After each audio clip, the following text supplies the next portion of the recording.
Kia ora team, Richard Aholele here. I'm the host of Kiwi Hustle in New Zealand that's here to bring you the best in grassroots business, entrepreneurship and fitness. Follow us along the journey as we interview some of the biggest names that New Zealand has to offer. Don't forget to please subscribe to our channel and don't forget to like.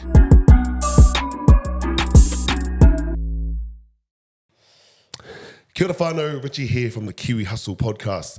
I'm here with a very special guest, a gentleman who's changed his life and literally has taken up the path of what the average person would call a gang pathway, but is using it as a waka to basically influence our people in a stronger manner. And that's our friend here, our brother here, Bronson Edwards. How's it going, my brother? Kia ora, brother. Kia ora. So, tell us a little bit about yourself, my bro. Tell us about your background, where you're from, and where your iwi is and your kaupapa. Kia ora, brother. Tihei uriri, tihei nakonako, a tihei mauri ora. Ki te mihi tuatai, kia koe io. Nāna te timatanga me te otinga o ngā mea katoa, tēnā koe e pā. He mihi ki ngā mate.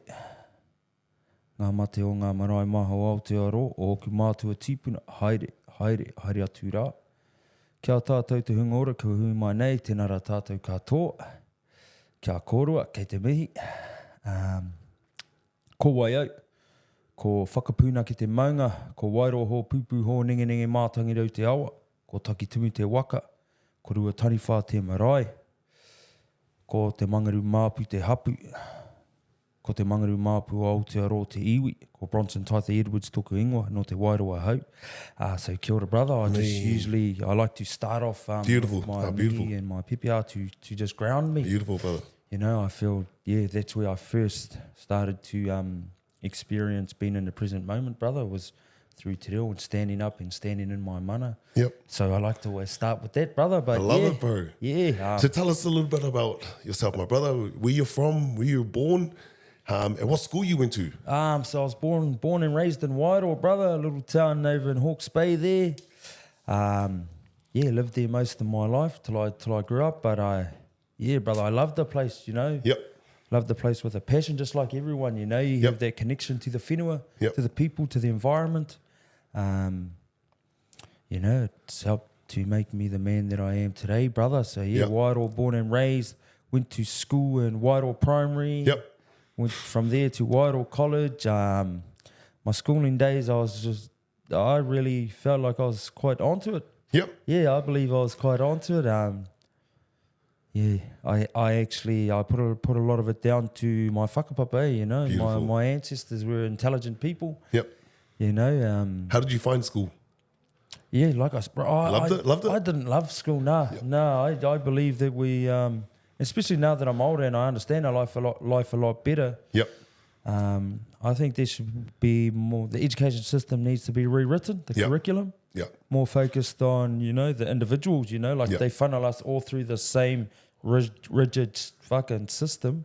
One shoe fits all kind of mentality. Yeah, bro. And we all have our unique gifts, brother. Yeah. You know, and because of the way that the education system is, we don't get to really hone into who we are. Yeah. You know, and what we could thrive at in life. Yeah. Yeah, bro. So I didn't really like school, but, you know, my mum and dad were quite strict, so we had to go. Oh, well, We had to go, brother. How many siblings you got? Sisters, there brothers? There is 9 of us.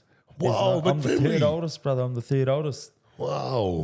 Big family. Big family, brother, yeah. Hey, how many brothers and sisters you got all up? So I always get a little bit confused when people ask me this. So I got 2 sisters and the rest of us are boys. Shucks. So 7 boys, 2 girls, all up. 7 boys, 2 girls, brother. And then we got my little bro. He was my sister's son, but my mum and dad grabbed him too. Wow. So there's 10 of us, But in my younger days growing up, bro, big family. Big family, eh? Big family.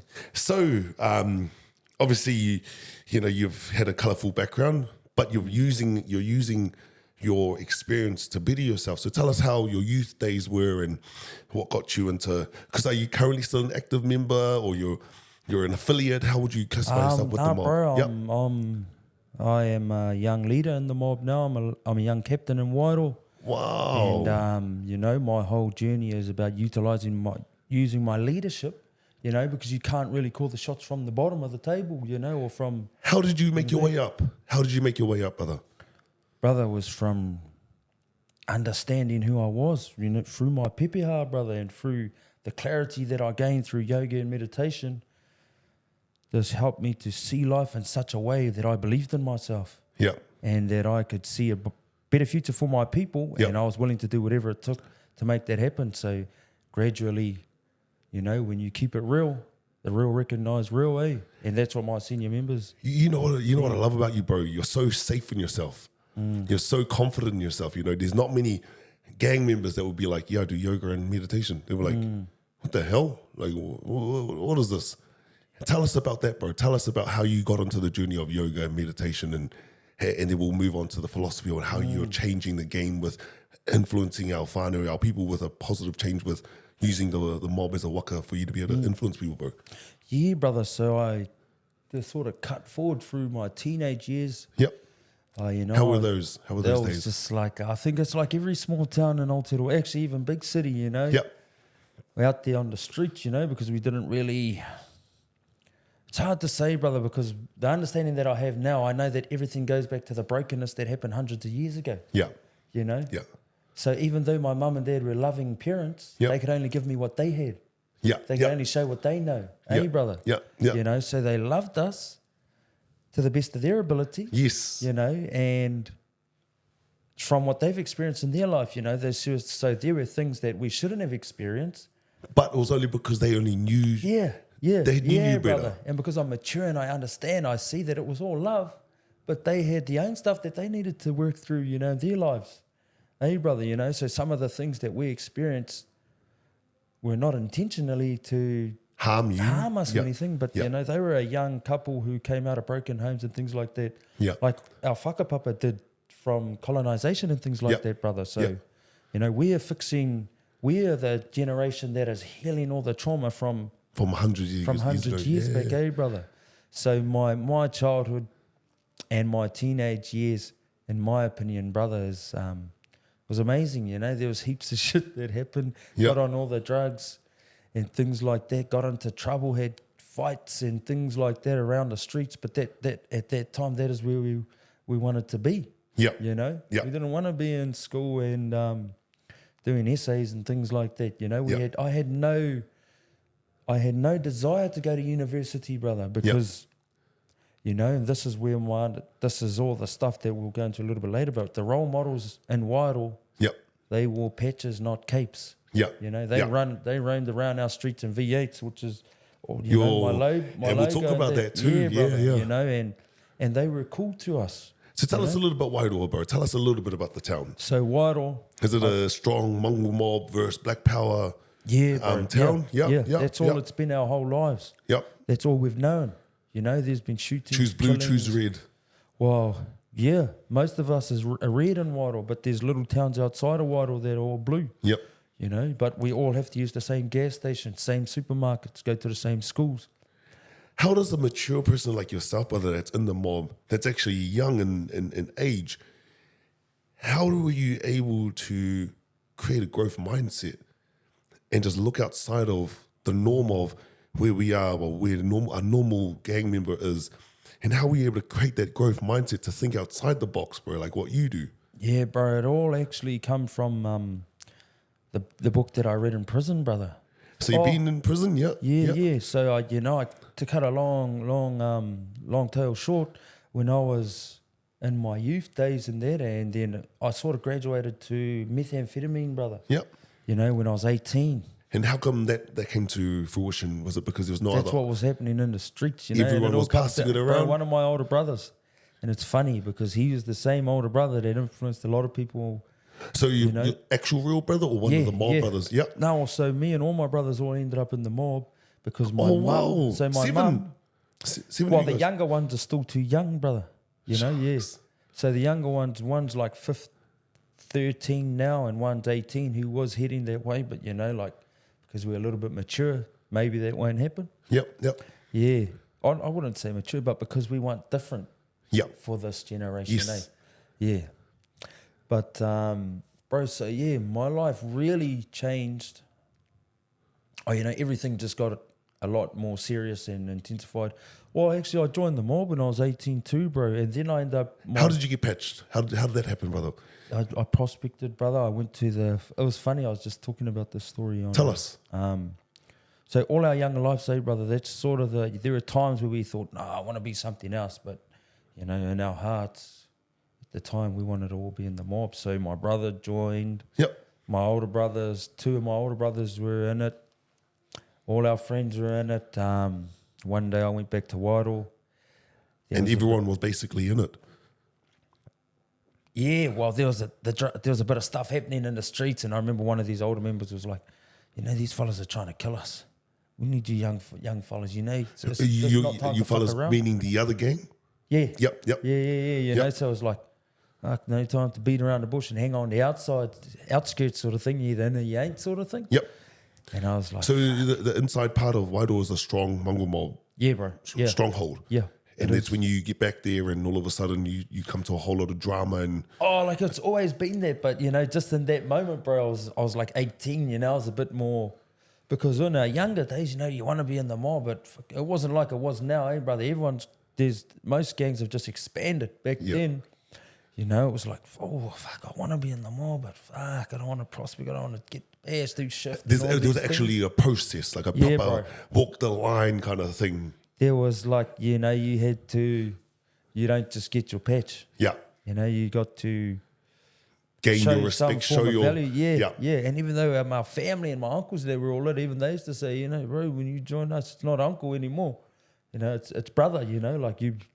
It's like that, brother? It's a serious thing. And is it different nowadays in terms of prospecting to be getting your patch nowadays, or is it about the same? There's still some process to go There are through? some processes, but it's just different, brother? When things expand, you know, and it happens so fast, a lot of the key values ain't been instilled because it's so big. Yeah. Yeah. So tell us about the 18 years. So you go back there. I go back there, brother. Yeah, there's drama happening, you know, and that conversation, bro, you know, it's time to stop beating around the bush, or sort of, we need you. You need us. We need soldiers. Yeah, it was sort of thing. And it was funny, bro, because me and my friends that were at that, it was a bit of a drink, bit of drugs going around, and we were like, yeah, that's us. True, so you made the pact then and there, bro. Yeah, bro, well, there was a meeting coming on Sunday. So what day was this? Friday. This was a Friday? Yep, Friday night. Friday night, come Sunday, go to the meeting. My bros, who we all said, didn't turn up. Bronson turns up on his own. Me and my brother. My brother was already a prospect though. So we turn up there to the pad. Bro, in our pad back then, it was like this. And tell us about that, bro. You turn up and it was quite intimidating, like seeing a whole lot of I got mobsters. Yeah. Well, no, it wasn't really. It was just the intimidating bit was like, this is it. Like we've already seen these mobsters our whole life. We know what it is. It just become like, this is it now. You know, you're converted, bro. You're this not is the it. nephew. You're not the good time hanging around for the good. This is like you're fucking committing to the good, the bad, and the ugly. Cutting your handshake, blood on blood. That's it. Yeah. It was just like, fuck, this is it. And I remember, because we were upstairs. But we were upstairs, me and my brother, and even he was like, fuck. But he was already in it, brother. So then the couple of the guys turn up drunk, punch us both over. Shucks. Tell us what were you and your brother just standing in the middle of a room and all of a sudden you get blind-shotted? No. It's just like, oh, fuck, everyone's starting to turn up. Let's go down and acknowledge everyone, like we have a form, go down and give everyone a seat. Yeah. Brother, like that. But, it's just like, fuck, this is it. Were you already giving that gesture already prior? We've given that our whole lives. That's why we know the role. So you already knew the culture. You already knew the culture. But I think it was due to because a lot of them that were at that Friday night gathering, Sunday came, man, they were still up since Friday night.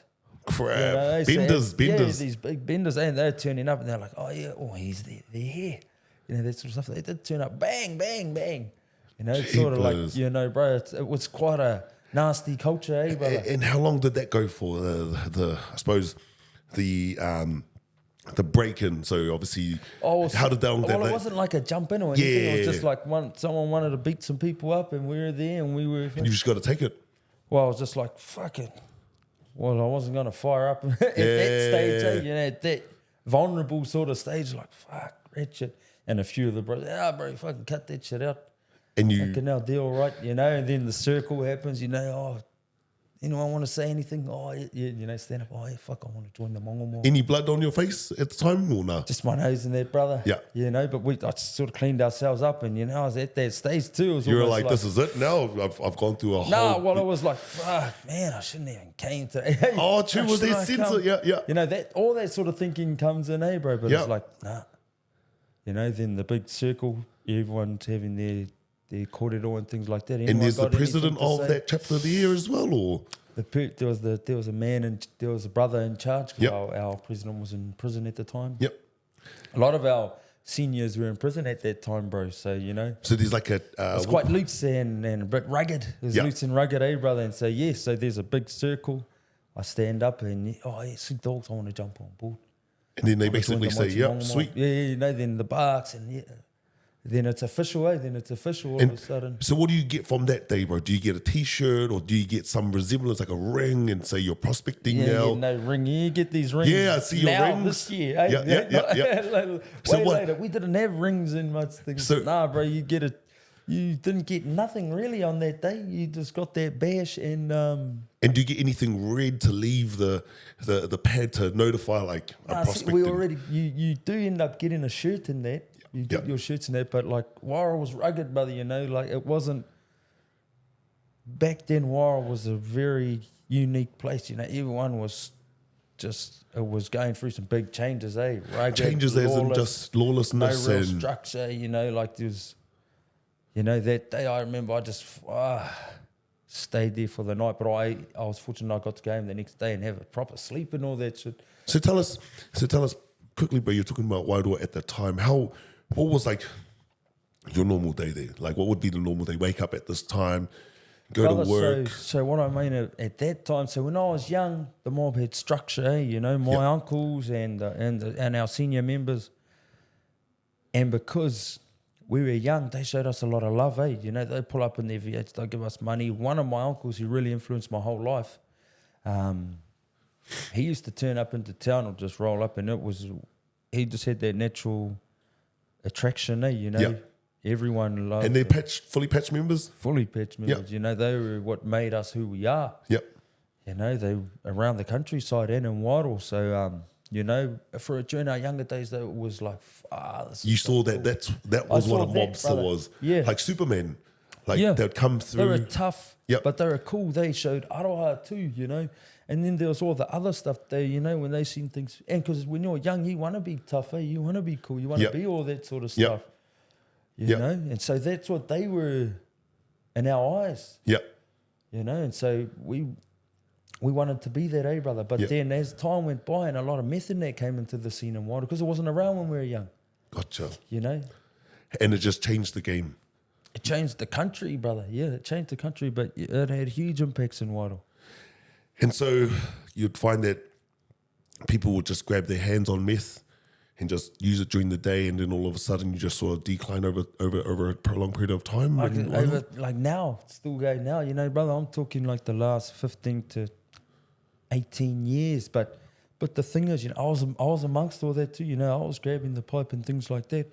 I just, from my younger days, I think, you know, we seen a lot of aroha. There was a lot of reason why we wanted to join, and we still held on to that. And then as you get older, Yep. you're a part of the mix, and everything's normalised. Drugs and that's normal. Like we're doing it now. Yep. We were doing it in that as well. Yep. Yeah, brother. So the normal lifestyle in Wairoa was alcohol, drugs and gangs. and gangs.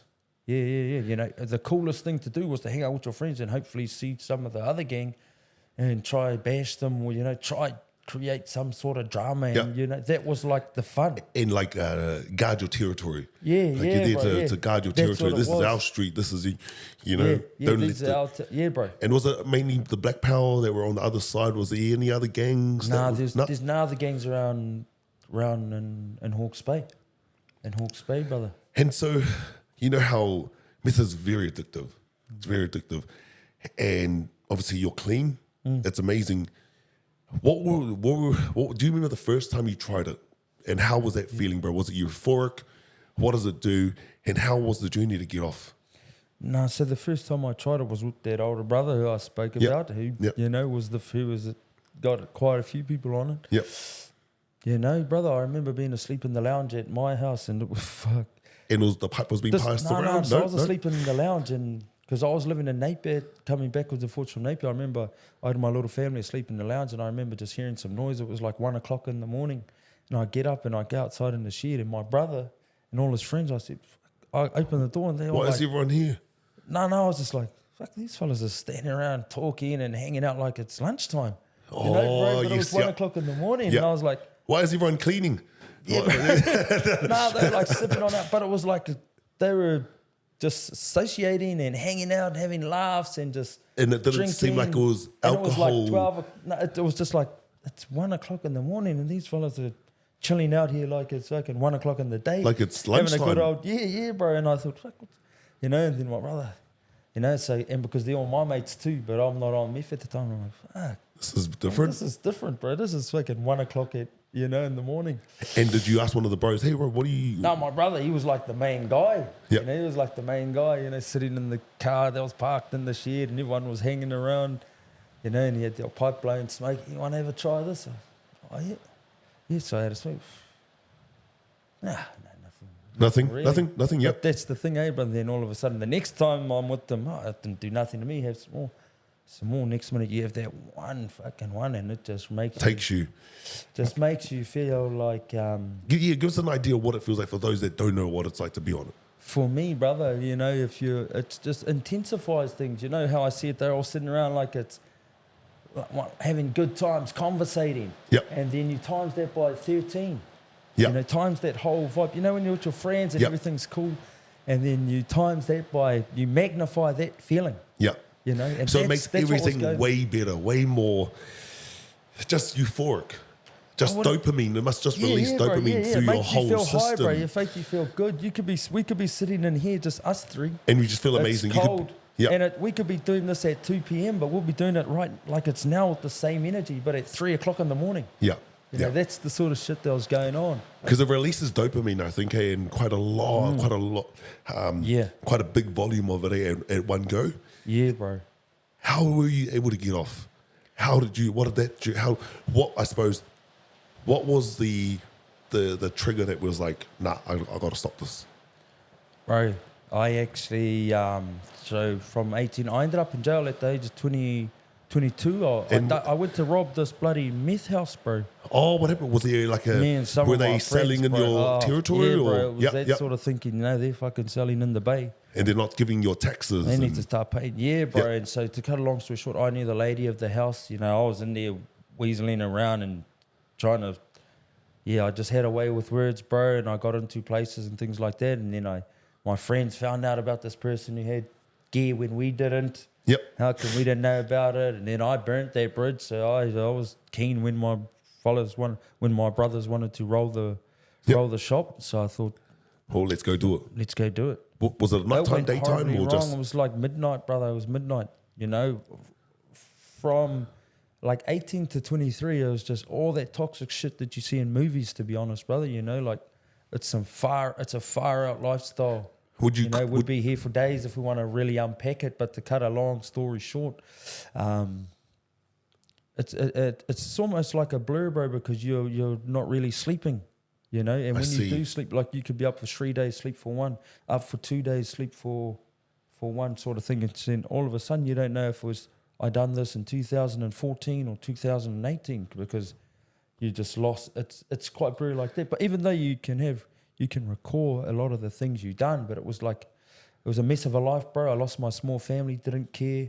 Wow. You know, bro, I lost my patch in that time, I cared, but I just had this really distorted view of life and thought that people were against me. Yeah. But they wanted what was best for me, eh? So you'd do, was it benders? So you'd start on maybe a Monday, you'd have a quick smoke, stay up for 3 days. You just want to smoke, and then you don't even want to go to sleep. You want to find the next hit. Yeah, bro, yeah. And then that's what, all of a sudden, things that you value, no longer, you're selling the cars, you're selling the gold, just to you're get the selling next everything. hit. Yeah, well, you have this bloody belief that you're going to get it, sell some, smoke some, do that, and make $1 million. You have all that sort of thinking. And some people do, but back then, you know, it wasn't as, you know, there wasn't kgs of meth floating around back then. Yep. You know, it was Small. bloody toxic. It was toxic. But I ended up getting that House.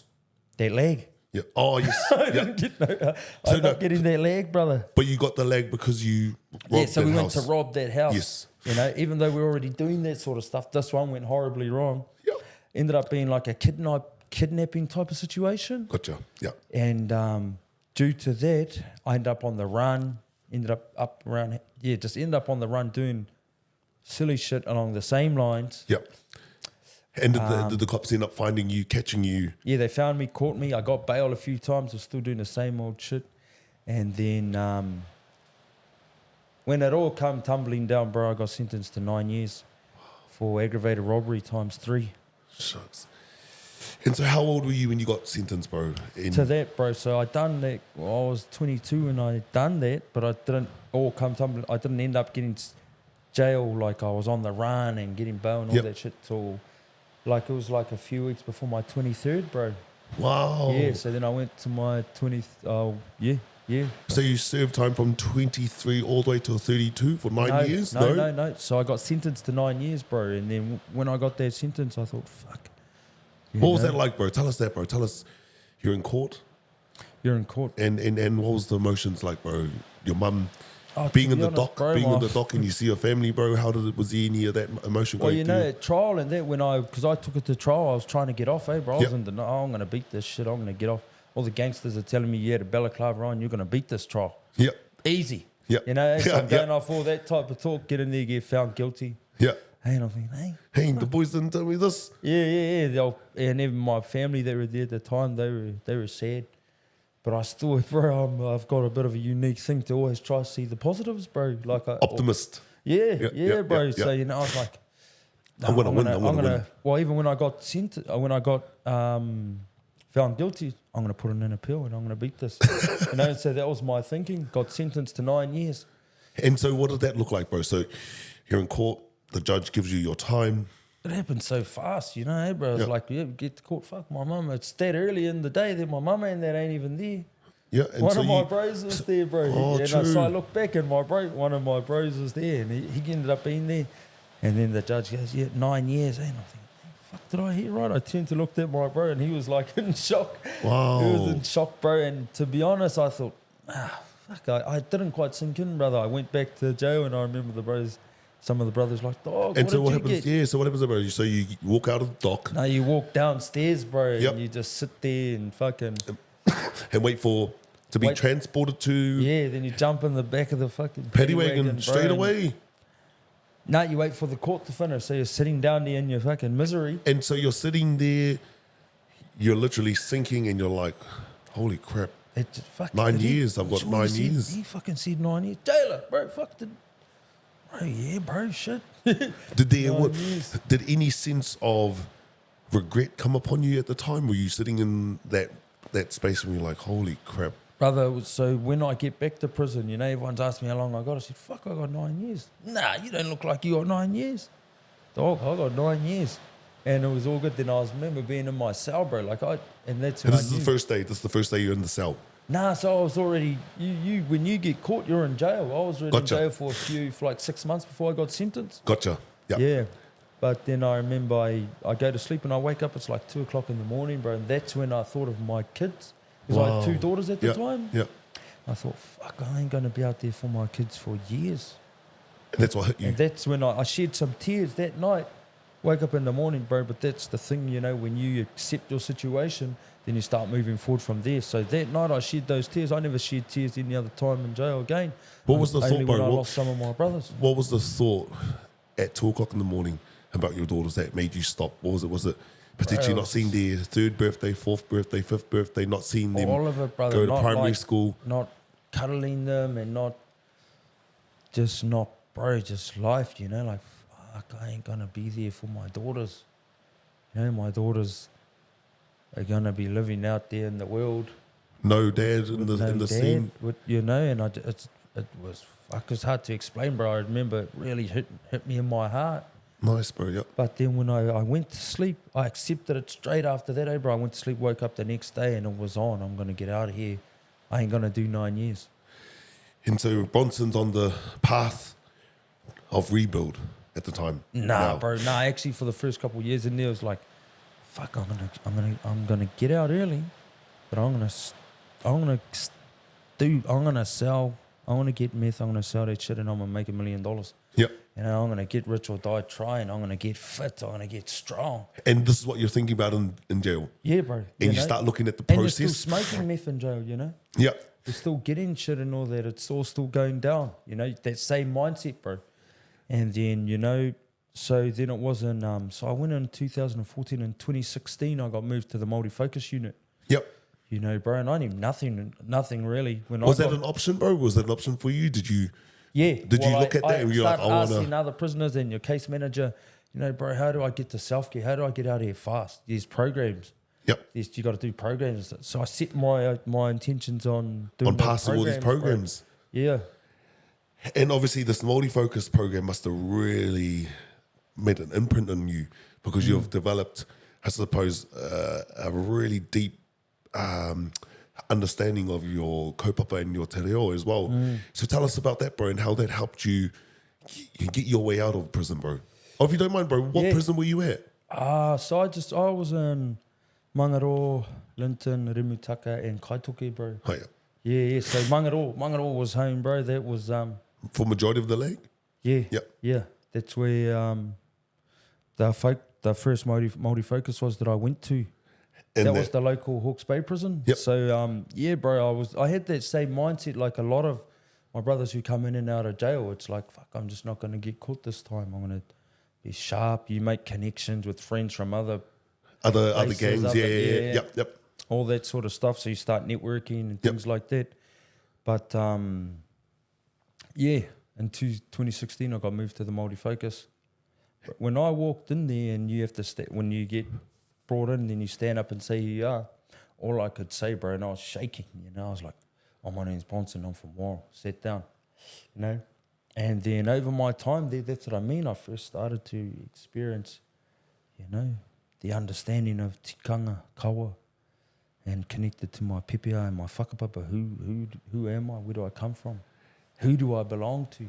And the multi-focus unit was your vehicle to do your research into ancestry and your iwi and that. Is that how it all became? Yeah, bro. But what I put my because I know a lot of my brothers go through the focus unit and still end up in jail. There's a missing aspect in my opinion, brother. And what do you but I found it in The Power of Now by Eckhart Tolle, the book. Oh yeah. When I read that book, brother, you know, like I said, I've always had these big questions about life. And what was in the book? The understanding of, you know, there's the many things that make us up, brother. You know, we're made up of emotions, thoughts, you know, conditioning, traumas, desires. Who gave you this book? It was funny, bro. One of the matuas who was running one of the programs in prison. Yep. I was telling him about, you know, what do you think about Christianity? And I was reading The Secret. Yeah. All those sort of books, bro. I was reading books in there. You must be the only one that was reading. There was a couple. It was funny. Now there's a few people that read. That read. How many books do you reckon you've read in your leg? How many books do you reckon you read? Probably about 20. Wow. Probably about 20, bro. Like see, I was always looking for answers, brother. I was looking for. No, there must be more to fucking life. I'm sure. Why am I here? Why are we here? You know, I had those sort of questions even when I was young. Yep. You know, that's why I was always a little curious bit mind, curious. Yeah, bro. But I wanted to be like everyone else. All my life, bro. But then when I read the book The Power of Now, and it taught me, it answered these questions. It gave me clarity. So it's The Power of Now. The Power of Now. Damn, I'm looking at that, bro. Bro, by Eckhart Tolle, bro. And so that book paired with Te Ao Māori and my understandings of Te Ao Māori and the mātauranga, the living wisdom from that puka, that book, really just, that's when I knew, bro, I ain't going to be on meth. It gave me this realization that really, really just changed everything, brother. And what was that? It was when I seen my nephews out in the shed, bro. You know, I was one of those crack benders, came out. You know, it was going on nighttime, but I was just waking up. Yep. And I just see this little hole in the shed door, bro, and I seen some movement in there, and I kick it open. My my nephews are in there and my little brothers, and I thought, what the fuck are you doing? And they just had like our empty bottles and like butts and that, acting like they're smoking and drinking. And I had this realization through one of the meditative practices in the Power of Now. I was in my cell, you know, everyone was watching rugby or Shortland Street and all that sort of stuff. And you were meditating? I ended up turning all that shit off, bro, when I started reading the Power of Now. Yep. And I used to try and meditate. Yep. And in one of my practices, bro, I had this very crystal clear realization of that memory. And I totally forgot that memory, eh? So you were reliving a real life situation that happened in the past, and it came to the forefront of your mind. Is that what you're saying? And it became a vision. Yeah, bro. Well, in that vision, while you were bro, meditating. Yeah. Well, I just had I seen it crystal clear. That memory came up, but at the same time, bro, my whole life of how I was sitting there came, like all my young life of looking up to these role models, and what come to me very crystal clear was those young boys in that shed were just doing what they seen us doing. All my life, I was doing what I seen my uncles and the big homies doing. It was just a cycle. And then the realization was, I'm now the big homie. I'm the uncle. I'm the role model. I got the cape on now. Yeah. So in order if I don't change what I'm doing, they'll be sitting here. Shucks. So then that's when I started writing my first rangatei program there in jail, bro. The Activate program. That's when I come up with Motivation Aotearoa and all that in 2016. You know, and then I still had to do time. Yep. Had to go to parole and all that sort of stuff. So how long did you serve? How long? 5. 5 I was in years. there for 5 years, bro. So you ended up getting a parole. Yeah, I got my third parole. Yeah, and they end up cutting the time. Yeah, so then you get out on conditions and things like that, bro. Yep. And my parole just ended last year. Wow. Yeah, so I got out in 2018. Yep. August the 28th, So about 2018. 6 years ago, roughly. And August this year, I think it's 6 years. Yep. Yeah, bro. Yeah, so, but that was... Technically, you would have only been 2 years released if you had served your whole time, really, eh? Yeah. Well, I was making sure that didn't happen, eh, bro? You know, like, especially when I started to read The Power of Now. And even when I read that, bro, I knew I was going to accelerate my whole life. Tell us 3 things about The Power of Now. 3 things that you learned from it, bro, if you don't mind me asking. 3 things that I learned from The Power of Now, bro. I learned the basics of meditation. You know, I learned that the world that we live in is not as it seems. Yep. That the way that society is fucked up, not us. Yep. Those are the 3 things that I learned from The Power of Now. Society and the way that it is shaped is the issue. It's made for failure. It's made for more than failure. If you look at what's going on overseas and all that, bro, it's all interlinked, eh? Yeah. It's all very destructive and chaotic, bro. Yeah. And because in destruction and in chaos, we need to look to people for guidance. And these people who put themselves up in the positions of power, who we look to for guidance, they know that they need to keep the dysfunction and the chaos going. Yeah. Then we keep looking to them. Yeah. And they keep feeding us rubbish and toxic stuff. Yeah. Toxic stuff, you know. But when that stuff's going on, we ain't able to sit back, relax, and meditate and see things what they really are. Yeah. We're more controllable. Yes. You know, and because they're controlling the way we think. They're giving us fear. They're giving us all these thoughts that we have to depend on them instead of them keeping a peaceful harmony society and then allowing us to be able to creatively think on our own 2 feet. Yeah, bro, yeah. And because when we creatively think, we no longer want to work and build their dreams. We want to build our own, you know?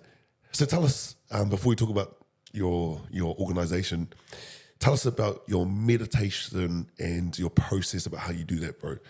So do you wake up early in the morning? Yeah. You spend 10, 15 minutes? Because I'll be honest, bro, I need to do that. I need to focus on that. It's one of the things that I used to do one or 2 years ago, and then I've got the classic excuse where don't have time.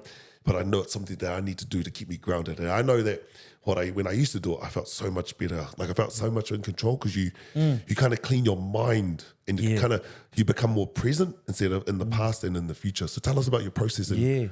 So the process that I've been doing since 2019, bro, is I went to, because when I read The Power Now and things like that, there was a lot of times I had to grab the dictionary. Like Eckhart Tolle's a beautiful spiritual guide, you know, but a lot of his understandings I had to, you know, ponder on for months. And then, like, what did this word mean? What did this word mean? What did this phrase mean? Yeah, bro. And then I come across Sadhguru on YouTube, bro. Yep. And it was funny because I really started to tune into him, bro, because he was giving me the same messages, but just direct in a way that I could take in just like that. Yep. It's like he was speaking directly to me. So my partner at the time, bro, I said, if this fella comes to New Zealand, I'm going to his go program. see him. Yep. And she said, bro, you need to come and have a look at the TV, because in the moment of me saying that, his program was, the date for his program was that year of November in Auckland. And you come It up? wasn't him, it wasn't him who was delivering it, but some of his Ishanga from India. Yep. So I come up, I done it, bro. I'd never travelled out of Hawke's Bay on my own myself, you know, because I got out in 18, that was 2019. I was still really, you know, trying to bring things into reality, trying to be the person that I said I was going to be in jail. But And it must be hard because you've had a revelation in jail, bro. You went in there with a certain mindset, like, F the world is my enemy, you know. And then you've done this whole cleanse of rebuilding Bronson, upskilling Bronson, educating Bronson. Then all of a sudden you're like, holy crap, the whole life that I've lived has been a lie. Like, it hasn't been what I've been told. You come out and you're like, whoa, it's not even what this is. And so, you do the course, you do the program. So I do the course, bro, and then I got initiated into a powerful meditative practice that I do every morning. And what's that like, so bro? It's 21 minutes, bro. So you do some preparatory stretches, do 3 rounds of yoga namaskar before you do anything. So you do 3 rounds of this yoga practice. Yep. And then you do some preparatory stretches, bro, and then you do a 21-minute meditation. So all up must be, what, 30 minutes? Nah, bro. So it's about, on a good day, it's 50 minutes. 50? Yeah. Wow. Yeah, bro. You've got to be disciplined, my bro. Oh, that's the thing, bro. Like when I travel and all that, all of a sudden I'm not doing the yoga namaskar. I'm just cutting and doing, because the main practice that you get initiated into is the 21-minute meditation. Kriya. It's a Kriya. So it's a 21 minute. It's a Kriya. Yeah. Not a prayer, Kriya. Kriya. Wow. So there's different, there's yoga there's hatha yoga, there's yoga for the body, yoga for the mind. Yep. And a Kriya is yoga for the energy, bro. But I don't really like to talk too much about the understandings in that of yoga, because I'm only just a student just in learning. it, brother. I stick to my basic practices. When the time's right, I'll advance. What do you get out of it? I get what I believe. The only thing that everyone needs, brother, is clarity. Clarity to see life as it is, eh? Yeah. Everything else comes off clarity. Yeah. If you have crystal clear clarity, you would always make the best decisions for everyone, every time. And as a leader, that's what's required. So that's what I get out of it, brother. I get the clarity that's needed. I'm grounded. That's why I can back the things that I say, because I can see clearly. I can see clearly the long-term effect of my decisions. It's almost like a scope.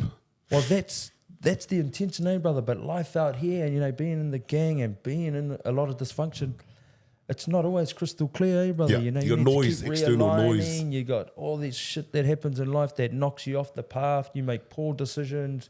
When things start to go well, you get comfortable. You start doing half a meditation, all that sort of stuff. So it's a lifelong journey, brother. But as long as I do my meditation, that practice every day, that's what I stick to, brother. That's what's going to allow me to bring the things that I want to bring into this world, to bring them to fruition. That's amazing, bro. And, I could talk with you for literally hours. And so you got this organization, Motivation. Motivation, whānau, motivation. And I've seen, bro, I'll show you my wife, bro, one of your videos. I think you pick up one of your workers up from the lollipop duty. And you travel along and you're talking to a few people on the road. Yeah. And there's one guy, he's got a patch on his face. Yeah. On his cheek.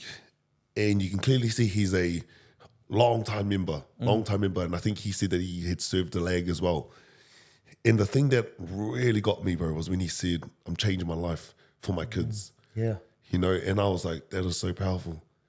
And so tell us about that, bro. And obviously you've influenced him, and just seeing someone that you probably would have seen in maybe the 80s who would have been patched up, helmet on, gang, seek out everywhere. Yeah. But to see him working, you've given him dignity, bro. You've given him purpose. Tell us about how motivation has helped change these lives, bro, and where it started. Yeah, bro. So that brother, Brother Watts, he was actually he was a big troublemaker in You jail. can see, We were yeah. in jail together. He was one of the ones who I seen, like when I was a young fella, have one of the first big gang fights just at a big event in Wairoa. Yep. You know, he was. So he's obviously senior, bigger, older than you? He was older than me. Yep. Yeah. Bro, so, you know, when, see, that's the thing, brother, that's why I don't like how the media's portraying us, because there are a lot of us who want change. A lot of us don't want to live the way that we've lived. Yep. You know, and so Motivation Aotearoa, and what its intention is to be that vehicle for change, brother? You know, so like and it started in jail from that realization. So I started writing this. I delivered an Activate program, bro, because I'm Motivate, Activate, and Elevate. Nice. That's what motivation is. Beautiful. All spelled with the V8. Yep. Bro, and the Activate program for our rangatahi, I delivered that in 2021 in Wairoa. Extremely underfunded. You know, Just using not your much own support, resources. bro. I was managed to tap into some funding, but it was extremely hard, bro. Yep. But I knew that I had to do it. I knew that I had to try. Yep. Because, you know, if we keep doing what we've always done, we'll only get what we've always got. Yep. You know, so and I fucking wanted to make changes, so I done the Activate program, bro, and I just wanted to. What Motivation Aotearoa is, brother, it's a lifestyle change, and I've got to model it. Yeah. You talk about it, walk about it, bro. I need to model it in all aspects. Yep. And then, you know, brothers start to reach out. Good people, you know, when you change your frequency, you align with people who have a higher frequency, brother? And you help elevate people around you. Yeah. There was I was listening to something, I forgot what book it was, but there's scientific studies that have shown high performers increase the work capacity of their peers by 15% minimum. Yeah. And that's what you've done with these people, bro. How do you find them? Obviously, are they part of your chapter? Or do they come knocking on your door? Do they message you? How do they get involved? And how does that all work? Yeah, brother. So I just try impact everyone, not just the mob. But when my brothers do reach out to me, I really, if someone reaches out to me and they're willing to give up methamphetamine and make the changes, then I do whatever I can to wrap around them and make that happen. That's why I got Motivate Contractors going on, so that I can create some employment. That's a traffic management company. Traffic management, yeah. Yeah, and that's where the brother was working. Yes. Yeah, brother. So it was quite unfortunate that we don't have, you know, there's heaps of work out there, but people just don't want us out on those roads because who we are. There's a lot of barriers that we face trying to make these changes, brother? And I think I saw along the video as well, there was a guy in a tipper truck. Yeah. He's in the mob as well. Yeah. So he's not part of the traffic management. He's just working, but he's obviously part of motivation as well. Yes, that's one of my big brothers. He's one of our big motivators. Yep. Lads, yeah. He's doing. That's the thing, brother. The world that's getting shown out, what the TV is showing isn't the reality, Yeah. They're trying to show us like it's still the 80s. Yeah. You know, we're Street we're fights trying and to, that stuff does happen. But if we get the necessary support, then that stuff will stop happening. You know? Yeah. You know, let's make these changes happen. Let's do it together. I think the hardest thing is that saying negative news always travels faster than good news. Yeah. And like I said, bro, that was like I showed my wife, bro, and when I saw that video, I said to her, hey, bro, look at this. That's why when I reached out to you, I was like, check this out. Like, look at this. And, you know, the fact that you were just empowering these tane, these men, bro, you're reestablishing them as providers, you know, and that's where the Māori culture stems from. Is that, you know, hunter-gatherer, you know, and that village mentality, that community, bro. And you had warriors, and, you know, the war isn't spears and all that type of stuff. The war is living. We've got to be soldiers for life. And that's what you've done with these men, bro. Well, yeah, bro. Well, because, see, that's the thing I actually understand, and a lot of people understand how gangs were formed. And it was out of, you know, what we've done is we've given a home and a sense of belonging to people who just didn't have that at home because their homes were broken. Yep. A lot of our senior members and the people who started the mob and other gangs went through their bloody state care. Yep. You know, and they got treated like animals, and all this nasty stuff happened to them. Yep. So they only acted out with what they learned. Yep. Hey, where did they learn that from? Yep. Not off their tipuna, not off our ancestors. Yep. It's off the people who had them in state care. You know, but then they're coming of age. They're 60, they're 70 now, you know, and they want different for their mokos. Their mokos now, And so me being a 30, they're 60. I've had the realizations that they have when they're 60, but I'm 30. And you've done it in way much earlier than they could have. Yeah, well, and that's the beautiful thing, brothers. I have the energy and the support that if they were my age, that they would be pushing this too. Yep. So with their support, that's why I do what I do, brother, because I know that it needs to be done. I know that my senior members, the ones who matter, are supporting it. You have issues with the younger ones who still carry the old mindset, The old mentality, But I understand that, because that was me. Yeah. So that's what I mean about I need that clarity. That's why I need to meditate, so that I can navigate all this bloody noise and the change, the changes, because we're challenging the ways that things have been, mindsets, belief systems, and we're doing it different. So talking about your meditation and your new practices, and obviously your chapter, have you helped them, your members, live in a different, well, not live, but practice what you've got and what you do? Have you influenced them to take up meditation and so forth? Yeah, so we ran a wānanga, bro. Wairoa ake, so because we're from Wairoa, so that means Wairoa forever. Yep. And Wairoa, because I had heaps of trouble. There were a lot of times where I thought, fuck, shit, how do I do this? How do I do? My brothers, a lot of people love methamphetamine. Yep. And I did too. So I understand the strength that's involved in all that. Yep. So, bro, we ran that Wairoa ake kaupapa. Yep. Because the person that I am now was a journey. Yep. And it did start with tikanga and kawa. Yep. So that was, we are doing what you just asked, brother. We are creating new ways of being, new lifestyle habits and things like that. We're not meditating in a big group together just yet, but small seeds have been planted. I think I saw one of your videos, might have been like a gathering, but you and all your patched members doing a haka with some wahine in the front of on the stage. Wānanga, brother, yeah. That there, bro, I think is a form of meditation because you're creating unity, bro. You've got mob members fully patched doing a haka with wahine in front of them, reestablishing that family value, and then doing it for other people that are coming through, bro. Yeah, brother, and that's what I mean. Like, so that kaupapa that we ran, that's never happened in my life. Like I sort of explained what the mob was. It was violence, it was drugs, it was alcohol, it was in a lot of ways disconnection. Yeah. So that was the understanding. If all this is disconnection, then we need to reconnect. We need to reconnect to our culture, reconnect to ourselves, to traditional values. We need to start, putting our wahine on the pedestals that they belong on, because without they rear our kids, they're the backbones behind us and things like that, brother? So those are all the little things that we're doing now to make changes. Not everyone's on board, but a rising tide raises all ships, brother? Beautiful. I love that, bro. That's the thinking, brother. It's like, I love that. If I get one or two of my brothers who message me and say they want to do more, they want to start opening their days with karakia, that's a win. Well, that's a win, bro. And then because I know those 3 are going to make the next 6. Yeah. And then those 6 are going to make the next 12. And it multiplies. Bro. And it doesn't happen overnight. And I'm okay with that because I understand change and the processes. Yeah, brother. So what's on the horizon for motivation, bro? What's on the horizon for Bronson? And what does the future look like, bro? What have you got in the pipeline, bro?